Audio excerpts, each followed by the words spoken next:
Mesdames, Messieurs, bonjour. Nous pouvons le dire. Zey Didi! Fort-Mahon et Quimplage en baie de Somme ont été sauvés des eaux grâce au courage des hommes. Aujourd'hui sur le plateau, nous avons deux témoins directs, Sacha et Guilan. Bonjour, oui, je suis le petit-fils du maire de la commune de Fort-Mahon. Et moi, je suis le petit-fils de Monsieur Écoplage. Pour cette émission, vous nous avez concocté quelques petites surprises, il me semble. Oui, effectivement, je suis venu avec des archives de mon grand-père.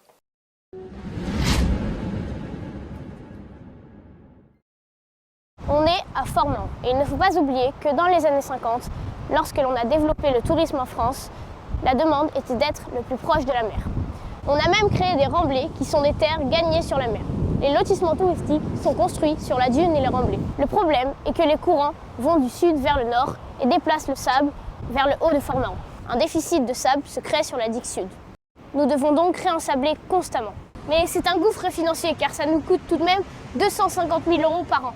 C'est un vrai travail de Shadok, c'est sûr. Nous avons aussi deux témoignages d'employés communaux.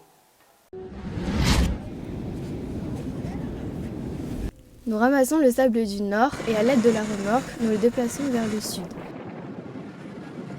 Qu'il pleuve ou qu'il neige, on travaille 6 à 7 mois de l'année quand la marée est basse.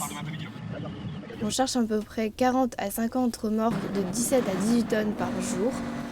On peut recommencer après chaque tempête ou marée d'équinoxe. C'est parfois très décourageant, mais bon, sans notre travail, la digue serait submergée et la route défoncée. Moi, de mon côté, je vous ai ramené des archives techniques de la société de mon grand-père, Écoplage. Ici, nous sommes à Quimplage, et même si d'autres communes utilisent d'autres méthodes pour protéger la dune, la mairie de Quim a choisi notre système Écoplage. Ce système consiste à ensabler le long du trait de côte plusieurs tuyaux. Ces tuyaux, percés de trous, récupèrent l'eau par percolation.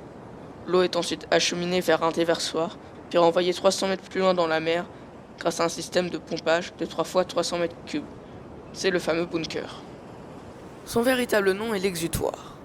La plupart des gens croient que c'est un bunker pour les égouts, mais en réalité, l'eau a été totalement filtrée et est même plus propre que celle du robinet. Un mini-écosystème s'est même développé autour de ce bunker et on y retrouve des espèces qui n'auraient pu survivre quelques mètres plus loin sur la plage. On peut y trouver des étoiles de mer et du corail spécifique à l'Atlantique, par exemple. Mais quelle est l'utilité de ce système vis-à-vis du sable ? Il faut bien comprendre que l'érosion marine se produit sur un temps long et pas un temps court comme on le montre à la télé. Nous pouvons le montrer en réalisant cette petite expérience. Nous prélevons 3 seaux de 3 sables différents, un mouillé, un ni trop sec ni trop humide et un sec. Nous allons simuler l'érosion provoquée par les vagues en projetant de l'eau. Finalement, nous voyons que le sable mouillé est emporté très vite. Le sec se fracture grandement et le ni trop sec ni trop mouillé reste stable. Le système Écoplage permet d'essorer la plage mais pas de manière complètement sec. Il désature la plage en eau et assèche donc la plage. Il rend le sable plus cohésif et lui permet de résister plus longuement aux successions des marées et tempêtes. Nous pouvons le dire. Zey Didi!